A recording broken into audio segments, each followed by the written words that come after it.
नमस्कार, soul talk के इस नए संस्करण में आपका स्वागत है। श्री रामचरितमानस के अभी तक के संस्करण में अभी तक हम लोगों ने देखा कि एक अच्छे डिप्लोमेट, बुद्धिमान, बलशाली और नीति विशेषज्ञ के रूप में हनुमान जी ने लंका का दहन किया।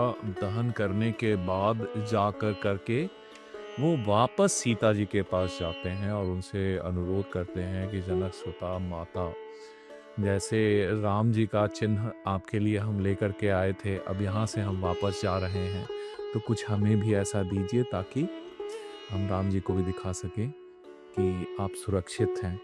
तो आगे की कड़ी उसी वार्तालाप और सीता जी के विरह विषाद से भी संबंधित है, तो अभी हम उसको पढ़ेंगे।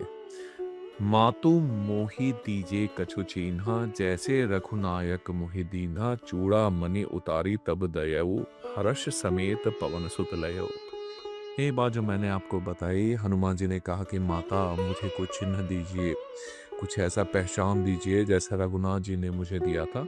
सीता जी ने अपना एक आभूषण चूड़ामणि को उतार कर करके हनुमान जी को दिया।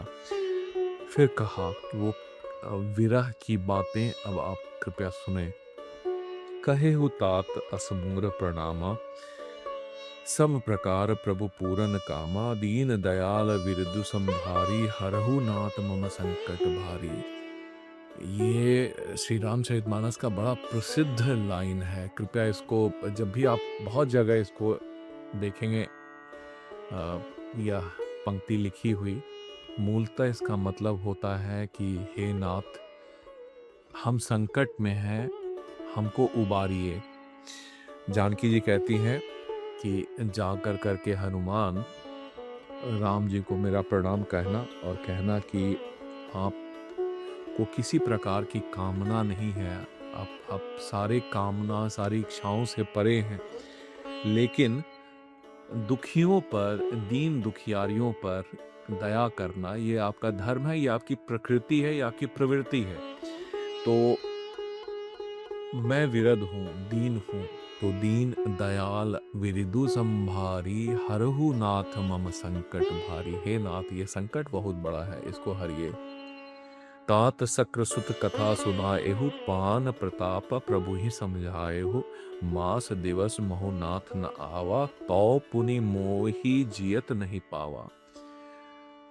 राम जी और सीता जी का प्रेम रामायण और रामचरितमानस को उत्कृष्ट आदर्श के रूप में आप देख सकते हैं। राम जी का जो स्नेह, जो प्रेम था सीता जी के प्रति, उसे बहुत सारे भावनाओं को आप शब्दों में बयान नहीं कर सकते हैं, लेकिन तुलसीदास जी ने बहुत हद तक कोशिश करी है कि कुछ अंदर की बातों को, हृदय की बातों को शब्द में उतारा जाए। तो सीता जी यहाँ पर कहती हैं कि जाइए हे तात, सक्रसुत की कथा सुनाइए। अब ये कथा ये थी कि इंद्र के बेटे जयंत एक काग रूप यानी कौवे का रूप लेकर करके जब वन में थे राम और सीता, तो बार बार सीता जी को परेशान कर रहे थे और सीता जी के पैर पर चोंच से वो मार रहे थे। राम जी ने जब ये देखा तो बड़े क्रोध में आए और क्रोध में आने के बाद उन्होंने एक घास का तिनका लिया और उस तिनके को मंत्र पूरित कर उन्होंने जयंत के पीछे चलाया। अब जयंत तीनों लोक घूम लिए, लेकिन सबने यही कहा कि भाई राम जी का बाण है, ये किसी की औकात नहीं है, किसी के बस की चीज नहीं है, तो उससे वापस ले आए। तो बहुत विरह का जनक सुता कह रही हैं कि तात जाइएगा और जाकर करके उन्हें सुनाइएगा कि जब एक कौवे के चोंच से आपने मेरी रक्षा की थी, और अंत में जयंत की एक आंख जाने के बाद ही उसे रक्षा मिली, और वो भी तब जब वो राम जी से माफी मांगे और सीता जी से माफी मांगे। तो ये बता रही हैं कि हनुमंत आप चाहिएगा तो उन्हें जरूर ये सक्रसुत की कथा सुनाइएगा और उनके बाणों के प्रताप के बारे में बताइएगा। ये भी कहिएगा कि अगर 1 महीने के अंदर वो नहीं आए तो मुझे जीता हुआ नहीं पाएंगे। अगर आप पहले का रेफरेंस देखें, जिस तरह से रावण ने धमकी दी थी, उसके बाद उसी का ये जहन में रखकर सीता जी इस बात को कह रही हैं। कहु कपि के ही विधि राखो प्राणा, तुम तात कहत अब जाना। तो ही देखी शीतली भई छाती, पुनि मोह कहूँ सोई दिनु राती। वो कह रहे हैं कि अरे कपि, हनुमंत बेटा तुम थे तो कम से कम एक आसरा था कि कोई अपना है। अब कैसे दिन कटेगा, कैसे रात कटेगी। अब तुम भी जाने की बात कह रहे हो। मैं अपने प्राणों को किस प्रकार से रखूं, किस प्रकार से संयम रखूं। तुम बार बार कहते हो कि माता धीरज धरिए, धीरज धरिए। कैसे रखें तुम ही बताओ। फिर वही दिन, फिर वही रात, जा रहे हो किस रूप में आओगे, कब आओगे, कब राम जी आएंगे, कब हमारा कल्याण होगा, उद्धार होगा।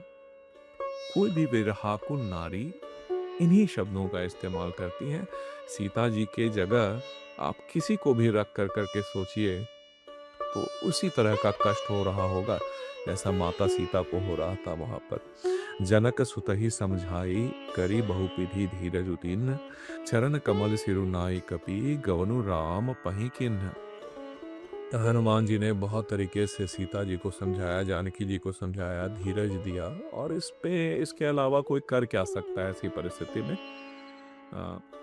वाणी के धनी हनुमान जी ने माता स्वरूपा सीता को बहुत इज्जत से समझाया, माता धीरज रखिए, कुछ दिनों का इंतजार कीजिए, राम जी आएंगे और इन दुष्टों को उनके किए की सजा देकर करके आपको वापस ले जाएंगे। फिर अंत में उन्हें धीरज कर कर उनके पैरों पर अपना सिर रखकर वो वहां से विदा हुए।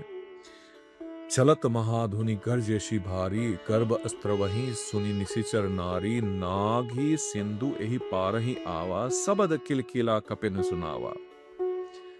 जब वहां से निकले तो वो भूले नहीं थे कि वो राम जी के दूत हैं और अपनी शक्ति का परिचय एक बार फिर से उन्होंने दिया। जब वो वहां से निकले तो एक भारी महाध्वनि में गर्जन किया, इतनी तेज आवाज में गर्जन किया कि राक्षसों की जो स्त्रियां थीं उनके गर्भ जो थे वो गर्भपात हो गए, वो गिरने लगे और वापस समुद्र को लांग कर करके वो अपने टीम में, अपने ग्रुप में वापस आए। और किलकिला शब्द, हर्ष ध्वनि जो होती है, उस हर्ष ध्वनि से सबको सूचित किया कि हाँ हनुमान अब वापस आ गए।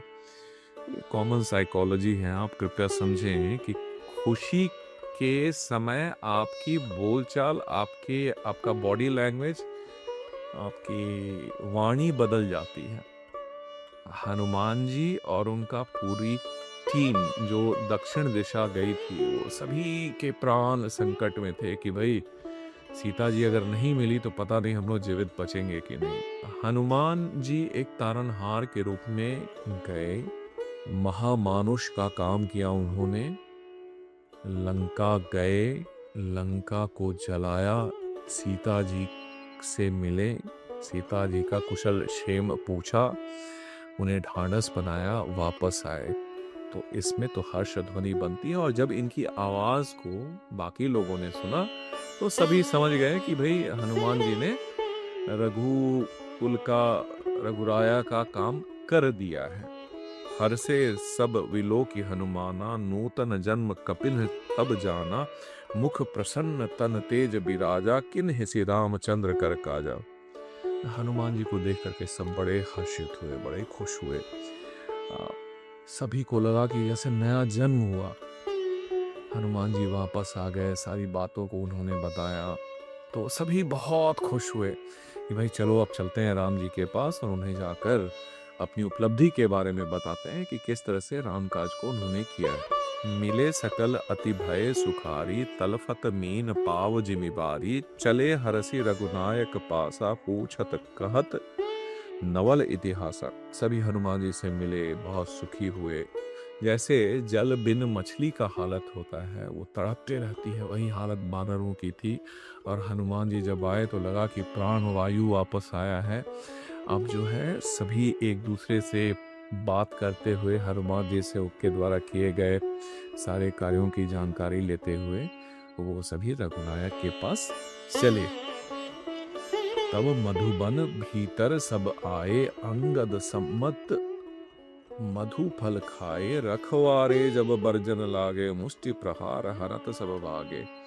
अब देखिए ये बहुत सरल सा ह्यूमन बिहेवियर है कि जब भी आप कुछ अच्छा काम करते हैं तो फिर एक अंदर से जोश रहता है। तो हम बहुत डिसिप्लिन विसिप्लिन नहीं देखते हैं, उस समय लगता है कि अरे जो कुछ भी है चलो थोड़ा सा जिंदगी को जिया जाए। तो ये सभी पहुंचे तो वहाँ एक मधुवन था जहाँ बहुत अच्छे अच्छे फूल लगे हुए थे, फल लगे हुए थे और सभी बानर थे तो सभी वहां पर पेड़ों पे चढ़ कर करके मधुर फल को खाने लगे। जब रखवाले आए बोले कि अरे ये क्या कर रहे हैं आप लोग, ये तो महाराजा धीराज का बागीचा है, आप इसे क्यों तोड़ रहे हैं। तो सब मुष्टि प्रहार किए, मुके से मार कर करके सब रखवाले को भगा दिया। जाई पुकारे ते सब बन उजार जुबराज, सुनी सुग्रीव हरस कपि करी आए प्रभु पाज। ये सब भागते भागते सुग्रीव के पास गए, बोले कि देखिए युवराज अंगद क्या कर रहे हैं, पूरे के पूरे बागीचे को उजाड़ रहे हैं, उनके साथ जो जितने भी लोग गए थे सभी टूट पड़े हैं उस वाटिका पर। सुग्रीव समझदार थे, वो तुरंत समझ गए कि जब तक इन लोगों ने अच्छा काम नहीं किया होगा तब तक इनके अंदर ये हर्षोल्लास नहीं हो सकता है। तो मन ही मन वो बड़े प्रसन्न हुए कि लगता है इन्होंने रघुराया का कार्य कर दिया। जो न होती सीता सुधि पाई, मधुबन के फल सकही की खाई, यही विधि मन विचार कर राजा, आई गए कपि सहित समाजा। सुग्रीव सोच रहे थे कि अगर सीता जी को इन लोग नहीं मिले होते तो यह संभव ही नहीं होता कि ये लोग जाकर करके वाटिका में फल खा रहे होते और मजे कर रहे होते। ये अभी सुग्रीव सोच ही रहे थे, तब तक वानर समाज लेड बाई जाम्बवन, मैं फिर से बता दूं, दक्षिण दिशा में जो टीम भेजी गई थी उसके सीनियर मोस्ट जामवंत थे और उस ग्रुप के कैप्टन जो थे वो सुग्रीव थे, हनुमान जी नहीं थे। हनुमान जी बल बुद्धि विवेक में यद्यपि सबसे आगे थे लेकिन फिर भी वो अपने टीम लीडर के रूप में नहीं गए थे वहां पर। और यह बात हम सभी को भी समझ में आनी चाहिए कि जिंदगी में जब भी कोई काम कर रहे हो, उत्तम कार्य कर रहे हो, तो बहुत ज्यादा पद और नेतृत्व के लिए परेशान ना हो, अपने कार्य पर ज्यादा ध्यान दें। उसकी उत्कृष्टता ही आपको हजारों लाखों साल तक जीवित रख सकती है। कौन सीनियर है, कौन जूनियर है, कौन उत्कृष्ट पद पे है, कौन नहीं है, ये बहुत मायने नहीं रखता है। आई सबन ही नावा पद सीसा, मिले वो सबन ही अति प्रेम कपीसा, पूछी कुशल पद देखी, राम कृपा भा काजु विशेषी। सबने सुग्रीव के चरणों पर सिर नवाया। कपिराज सुग्रीव सबसे बड़े प्रेम से मिले, कुशल क्षेम पूछा और सबने कहा कि आपके चरण दर्शन से सब कुछ कुशल है और राम जी की कृपा से यह विशेष कार्य जो दिया गया था वो संपन्न हुआ है। नाथ काजू किन्हेउ हनुमाना, राखे सकल कपिन के प्राणा, सुनि सुग्रीव बहुरी तेहि मिलेउ, कपिन सहित रघुपति पहीं चलेउ। हे नाथ, हनुमान जी ने सब कार्य किया और हम सभी वानरों के प्राण बचा लिए। यह बात को सुनकर सुग्रीव जी बहुत हर्षोल्लास से भर गए और हनुमान जी से गले मिले और पूरे बानरों के समूह को लेकर वो रघुनाथ जी के पास गए। अभी तक के एपिसोड में बस इतना ही। आप सभी ने बड़े ध्यान से हमारी बातों को सुना, बहुत आभार आपका।